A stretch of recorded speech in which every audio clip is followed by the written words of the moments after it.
Good evening, everybody, and welcome to the August 6, 2025 Operation Finance Committee meeting. I'm going to start the evening with a Pledge of Allegiance, if you don't mind. Pledge allegiance to the flag of the United States of America and to the republic for which it stands, one nation, under God, indivisible, with liberty and justice for all. All right. So I will kick things off with our normal quote of the evening. Pursuant to Board Policy 1B.5, all meetings of Salisbury Township School District are audio and video recorded. May I have a roll call, please? Yes. Mr. Gaither. Mrs. Glenister. Here. Mr. Ganal. Here. Mr. Hoffman. Here. Mrs. Klinger. Here. Mrs. McKelvey. Mrs. Nemitz. Here. Mr. Riccaboni. Here. Okay. Mr. Spinner. We have quorum. All righty. Any citizen comments? Okay, seeing none. Excuse me. We'll roll right into the operations portion of the evening.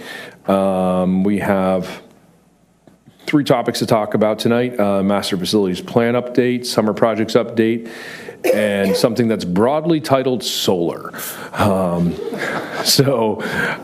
We look forward to diving into those. I will kick this off to Mr. Brackett to give us a master facilities plan update. It's a real quick update, working with CHA, formerly Dewey, to update the existing master facility plan, and we plan on presenting it at one of the meetings in September. And the reason I say one, we're also planning on presenting solar, which will take a lengthy conversation, so we're looking to break that up. Well, that was short and sweet. Short and sweet. Any questions about that? I just appreciate that we're looking into solar. I saw a presentation on it that McClure presented at the PSBA conference 2 years ago, and I've been bugging Tom about it ever since. So I'm glad it's. So you're the reason. Yes. Sorry, and I'm not sorry all at the same time. Since you brought it up, that'll be, that was actually the third thing, but since you brought it up, we are working with McClure to do a feasibility study to find out if it's even worth our while. We have to look at what is the cost of installation of the panels. Do we need to do rooftop, extra steel? So what's the cost of putting it all together? And is it really going to generate enough electricity to offset or completely serve our needs in our different buildings? So they're putting all of that information together, and we'll bring that back in September to let the board know. Now, this is what we can generate, and this is the cost to get into it. And I just wanted to let everybody know there is an engagement letter that is attached under here. There is no cost to us to have McClure do this. The only thing that they ask of us is that we don't entertain other companies during the 60 days that they do this. There's no, we're not obligated to do anything after this point. All that does is allow them access to our utility bills and to coordinate with Bill to come in and take measurements of the roofs. So, as an idea on the feasibility study, we did get another engineer cost to conduct a feasibility study for us, and that cost comes in at about $16,000. We have a good working relationship with McClure over the years. They've done a lot of jobs for us, and they're doing this feasibility study for no cost. All righty then. So would that handle your update in 2.3, the solar update? Correct. All right. So then that leaves us with one update, and that is this summer projects update. So we'll go double back to 2.2 since we've already handled 2.3, if everybody's okay with that. Okay.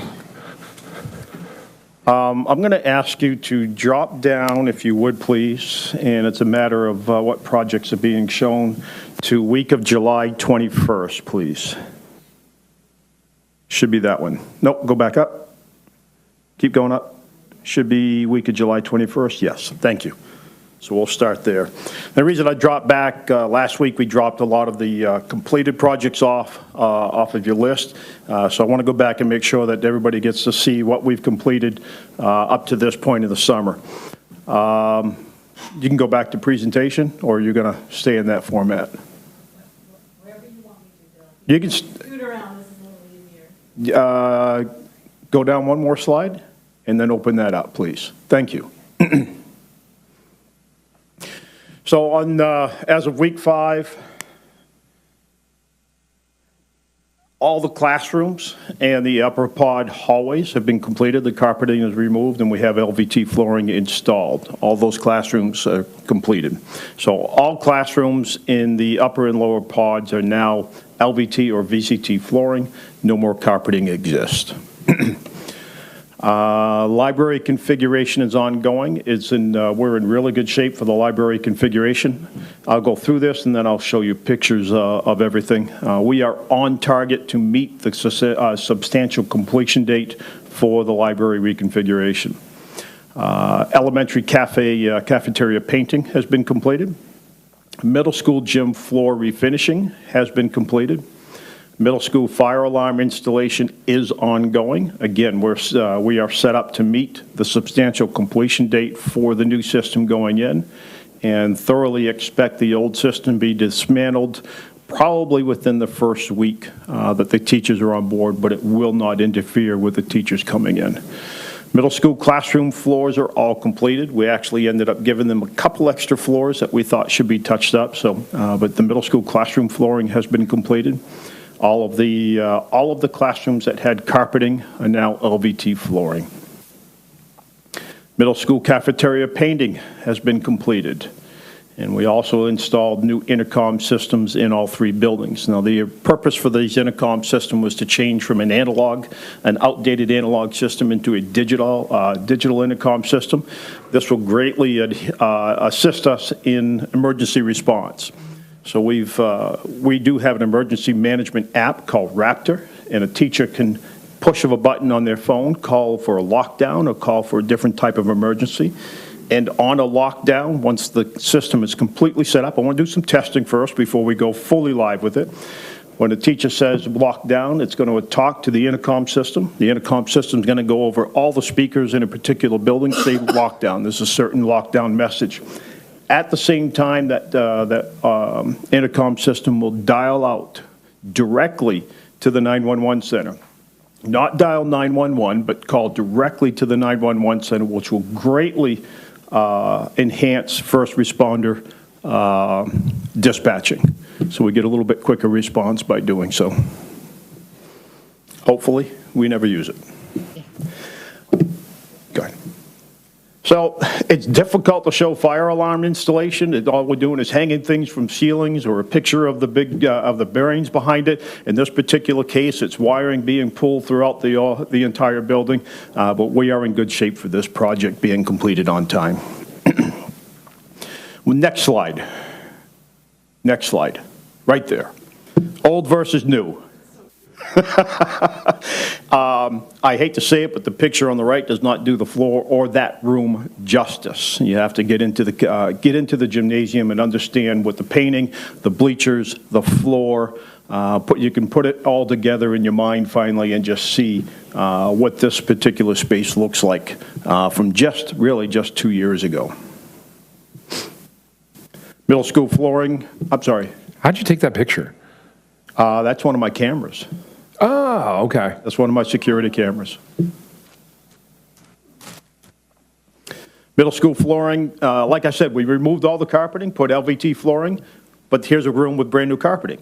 So in your music rooms, you have to have carpeting just to control noise. So I showed you pictures in the past of the LVT in a couple classrooms, so why not show you a picture of the new carpeting within? So the two music rooms and Ken and Rob's office got carpeting.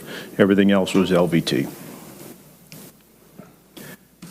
Again, cafeteria painting, it's really hard. I can stand on the floor and try to take a picture. This one's, again, from one of my security cameras. It's really difficult to show you the true understanding of the difference between the old and new. You have to stand in the middle of the cafeteria, and it just gives it an amazing facelift. It really does.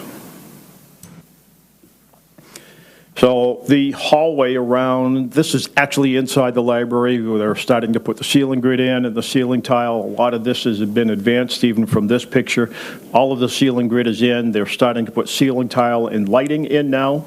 The 3 separate rooms attached to the library, one will be the tech directors and the 2 support rooms. Those are basically finished, and I'm hoping to allow the tech Matt into his office starting next week. We do have an above ceiling inspection approval, so we should be able to close up those 3 small spaces and get Matt moved into there. And the last few remaining pieces will be getting the lighting into the library. Now, the only precaution I will say on the library project itself is the doors that we're putting into the library that never existed. We're putting doors in so we can secure better. There was a delay in getting the specialty panic hardware, the push bar, to open the door. It's specialty devices because of the way the doors hang. There was a delay in that, so we're expecting the doors to be mounted the Saturday after kids start. So there's that 3-day at the end of the month, but right now the target is for that particular Saturday, and if anything changes, I'll let people know. So that should really be the only part of that project that lingers past First Student Day. The hallway surrounding the library, this is a little bit of a dark picture.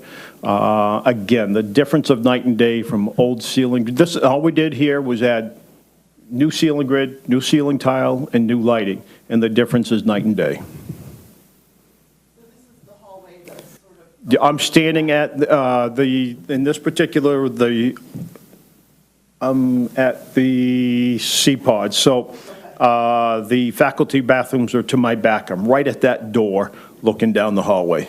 And on the left, is that On the left will be that first door you see on the left will actually be the new teacher's workroom.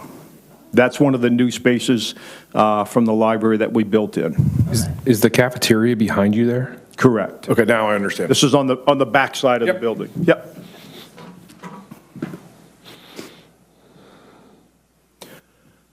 Cafeteria painting. Again, same themes we've been doing in the gymnasium, same theme we did with the middle school cafeteria, the Salisbury blue on the bottom, white on the top. Again, it's just a beautiful facelift. We did the folding wall on both sides, so that orange is gone.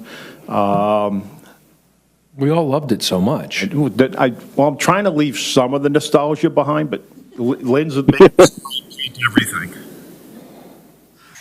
There's some art tables there. Aren't those the art tables? Yeah, the art room teacher was looking to attain new art tables for her students because they were bumpy, they were rough, and the artwork obviously was coming out the same way. Whether you're drawing with pens, crayons, or pencils, it wasn't coming out clean. So we priced tables. Specific art room tables are pretty expensive. I have an amazing crew in general. But I do have a very good carpenter that works for us. I asked him to come in and see what he could do. So basically the same process we did with the gym floor. We sanded these down to bare wood and put a couple layers of new finish on them. She has not seen them yet, but I think she'll be relatively happy with them. I sent her photos. She was very excited. This is just one of the pod hallways with new LVT. The old VCT or the old carpeting removed and LVT going in. It brightens it up, cleans it up. It's just a nicer look, and it'll be easier to maintain throughout the school year. There's our orange. There's the orange. For the record, I did not pick any of those colors. Just wanted to throw that out there. All projects that affect teachers are on schedule to be finished prior to the first day of teacher return. So at this particular point, I've actually gave Ken Parliament at the middle school, and I gave Zach at the elementary building permission to bring their teachers in if they would like to come in. To start setting up the rooms. The only stipulation is, especially at the elementary, they cannot come into the main part of the building because we're still working in the library. So if they're in their classroom, they want to go to the office, they have to go around to the outside. That's the only thing that I've asked. So some teachers are coming in, setting up their rooms in both buildings. High schoolers on target. We didn't do any work, but with all the students kind of working around that to get the building clean, and that crew's got that building in amazing shape and right on target for opening as well.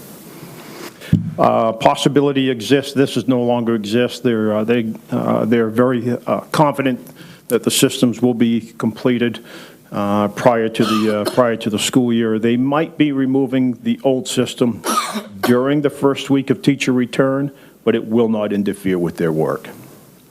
And this says could be a delay in bookshelves. We got an update on delivery of the elementary library furniture last week. The update was a whole lot more promising than 2 weeks before that. It looks like all furniture should be in on time, should be assembled and in place, and then we'll have to work on restocking the shelves with the books. But we're expecting at this point for that library to be fully put together with the books usable for kids, with the exception of the front of the doors. But that's only during the very, very first week.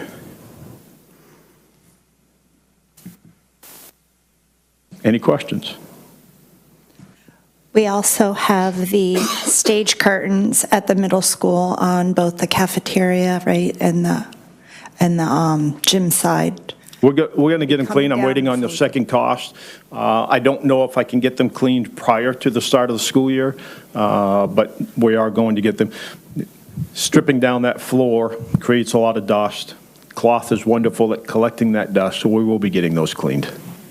And Ken and Rob, also part of the cafeteria, they're getting blinds. There was a very, very good pricing on the blinds, so curtains are coming off in the cafeteria. They have like the drapes in there, so there'll be blinds in there.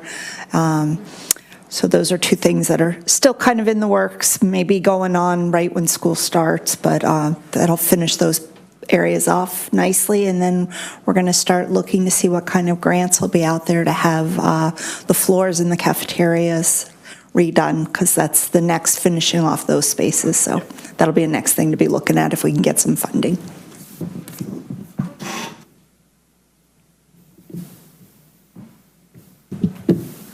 I'm done. Wow. I got nothing else. All right, anybody got any questions, thoughts, concerns?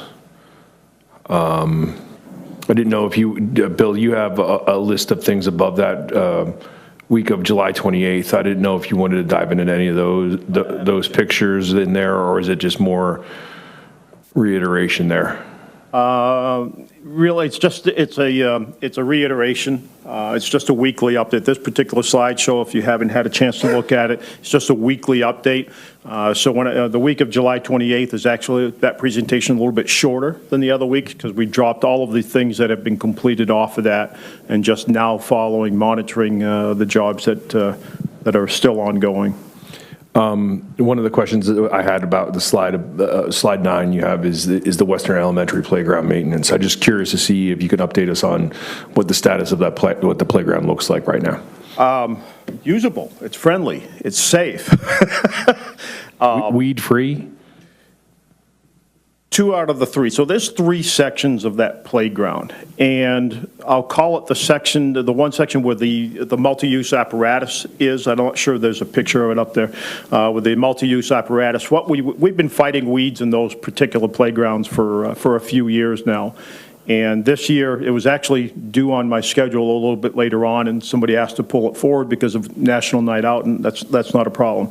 We went in there and we scraped out all of the old stuff, right down to the bare asphalt that's sitting underneath that. Once that was scraped out, we had to put all new mulch in. This particular picture is of the swing sets, and we did the same thing in this. We scraped out all of the old mulch, all of the mud, everything that's been mulched. When it melts down, eventually turns into dirt and mud, and it's a great environment to grow weeds. So this particular section, we dug it completely out.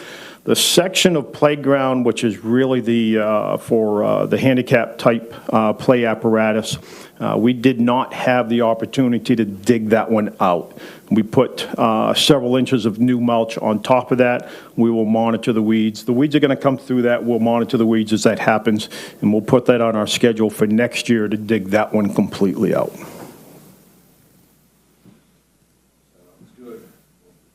Sounds good. I know there's plans for the board to discuss the future of Western Elementary as a whole. Right. In the very near future. And I have heard some comments just from being around town about the exterior and making sure that we try to keep it neat. I know you're stretched thin. I understand that. So if we ever get the opportunity to look, just to make sure that it's somewhat presentable. We did the guys out there, we wanted to make sure everything looked as good as possible for National Night last night. And they did an amazing job getting it cleaned up, but there's still work to be done. Grace did a lot of projects with PTO, with Boy Scouts, and you see a lot of bushes actually right up against the side of the building. So we've still got to get in there and rip that out, get that cleaned up. So there's still a few lagging things around the building that don't look great. Yeah. They were designed to be that way, but we're going to go in and get that cleaned up as well. We wanted to hit the highlights around the building before last night, but we still got some more work to do. And I think the other thing to note at Western is that in that front sort of semicircle of land, Yep. that section that doesn't get mowed is designed not to be mowed. Correct. It's the water runoff. When we redid that driveway several years ago, we asked the township to let us put storm drains in that driveway and tie the storm drains into the storm system that's running down the road, and they denied us. It's most likely because of the size of their piping, couldn't handle the additional load. So we designed that driveway to drain into those little drenches, and those weeds, they look like weeds, would catch that and growth, and it's all about controlling water runoff. Yeah. All righty. Anybody else got anything for Bill? Thank you. Thanks so much, Bill. All right. That will move us into the finance portion of the evening. Mr. Riccaboni, you with us there? Yeah. Hey, everyone. I'm sorry I couldn't be there live tonight, but to Mr. Brackett, my son, and many of his compatriots enjoyed the Western playground last night. We appreciate it. They had a blast over there, so it was safe and it was great. So thank you and your team. I'd like to move items 3.1 and 3.2 with a kind of preemptive question to Dawn. We have the Ian, can I hold on a second here? Yes, sir. We're not Yes, moving sir. anything tonight. We're not voting on anything, so I just want to make sure we're clear on that. That's right. Oh, that's right. So I'd like to introduce 3.1 and 3.2, which is it's the end of the year, the finals, and the 5-year projection. We got some new data from CSIU, and Dawn, I know, can explain what that is and how we have it and why we have it. But I did notice the numbers matched, and my preemptive question is, and I'm sure you'll answer, are those numbers always intended to match? And will we always get this clean of a read? Okay, what happened was I was at a meeting with some of the other business managers, and we were discussing different things that CSIU, our financial software, could do. And I brought up wishing that I could do some forecasting and projections.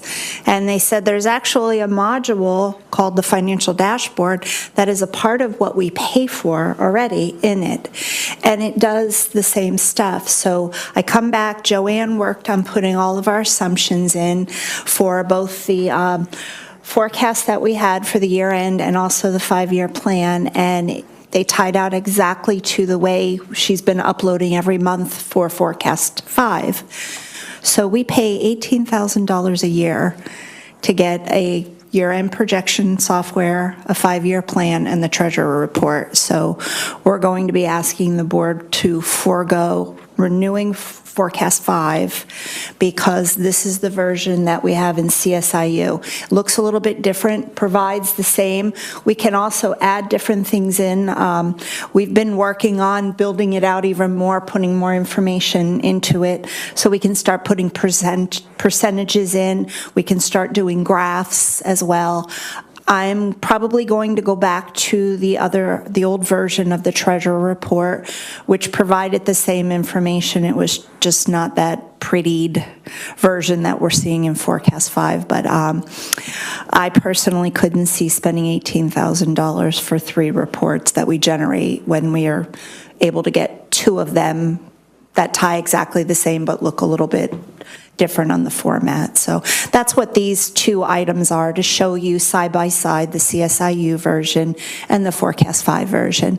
And we can play around with these. We can change some of the format, font size. So we've been working on it.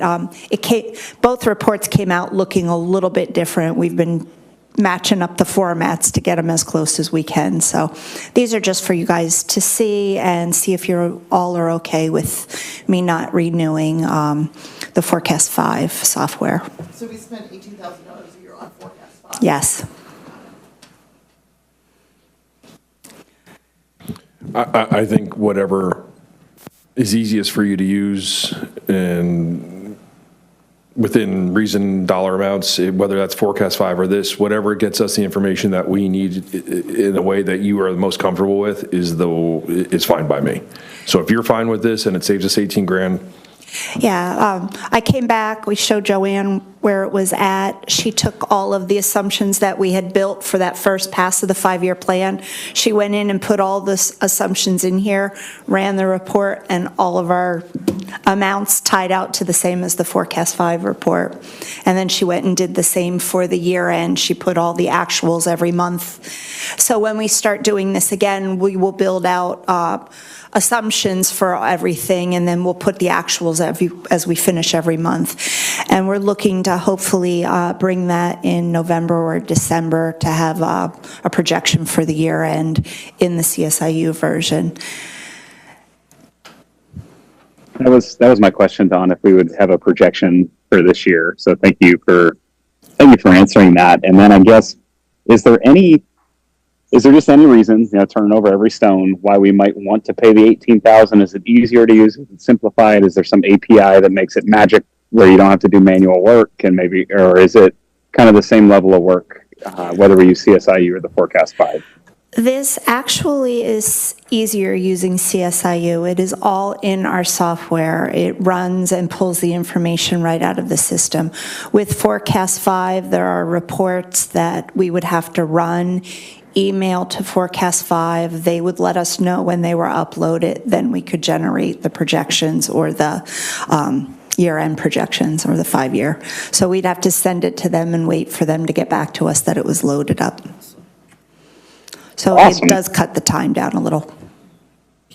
That's great. That's all I have on the CSIU piece, and I apologize for not being there. I can't see if anybody else has a question, but I do have just sort of a question about the 5-year and the regular project and the year-end wrap-up if no one else has anything.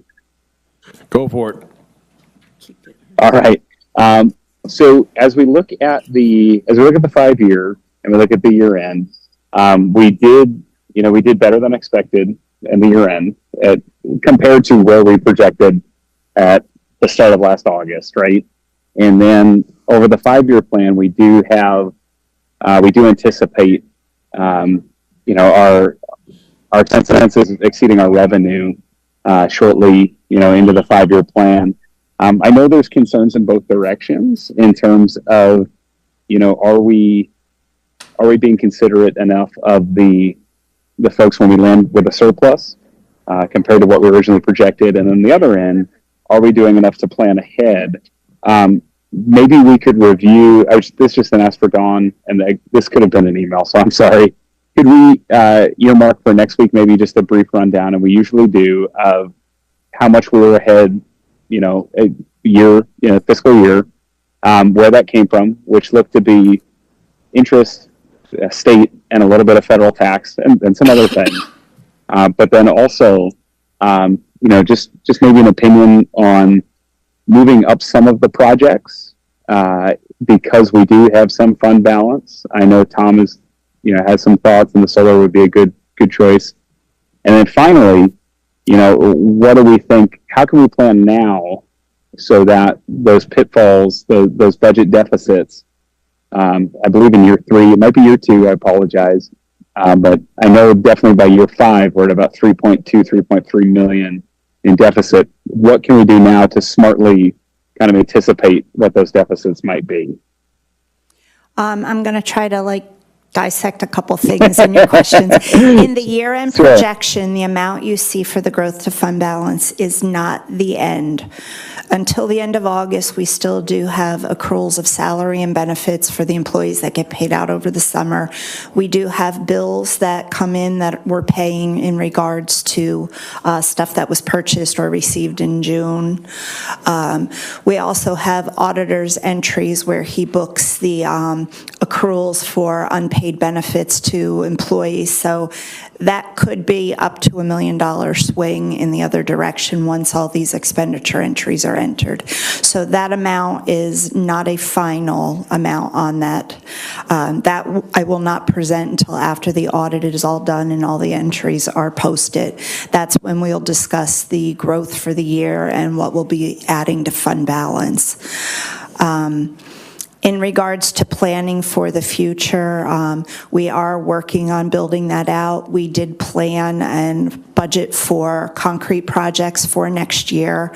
I have brought up a few times to the board, and it will be a discussion again about earmarking funds for the HVAC system, which is for the summer, I believe, of 2029 or summer of 2030, one of those. So that is one of the biggest projects that we have. A lot of other projects we're going to see about grant funding, but we do have to start planning accordingly. But the HVAC project is the biggest one that we're looking at in the 5-year plan. So as we're starting to build this out and starting to look, we're starting to get better on the budgeting part of it. We are already planned and allocated for a year from now.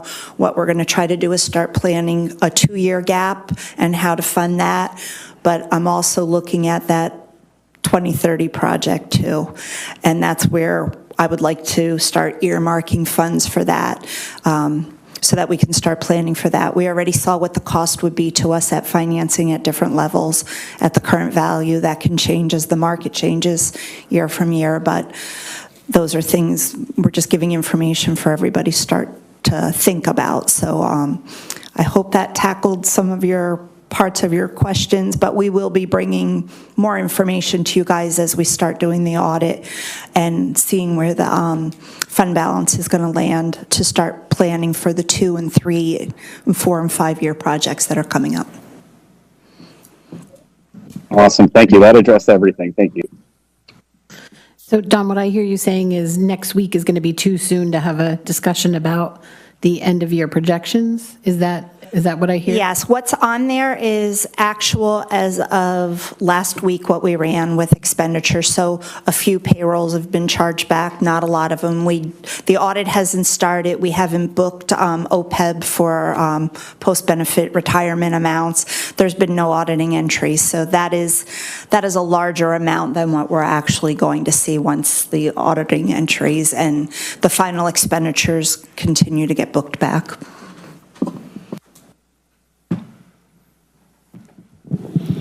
Okay. Ian, you have anything else for us? That's all I got. Okay. Anybody else have any other questions for Don while we're here? All right. Well, this might be a world record then. So any old business? Okay. Well, with that said, our next meeting for operations and finance will be September 10th. Look forward to seeing you all there and meeting.